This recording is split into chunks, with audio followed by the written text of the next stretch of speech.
Hello, my name is Kalvin Pham, and today I'll be trying to help you understand the features of sinusoidal functions. Next, we need to identify the three features of sinusoidal functions. The first one is midline, which is the horizontal line located halfway between the maximum and minimum. Next is amplitude, which is the height from the midline to the maximum or minimum. Then the period, which is the horizontal length of one complete cycle. For example 1, we have to determine the midline, amplitude, and period of the sinusoidal function's graph. We have to find midline. To find midline, we have to identify the maximum, which is 5, and the minimum, which is -1.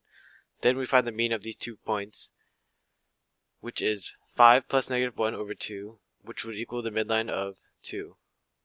After we have found the midline, we must find amplitude, which is how far above or below the maximum and minimums are from the midline.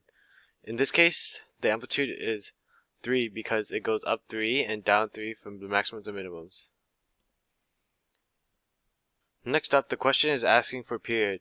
To find period, we must pick a point on the graph. So I selected this point, which is y is 2 and the x is going up. So if we continue using the graph all the way to here where x is going up and y is equals 2, this is one full cycle.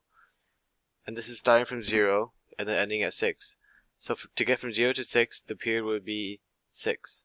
This is how you find features of sinusoidal functions.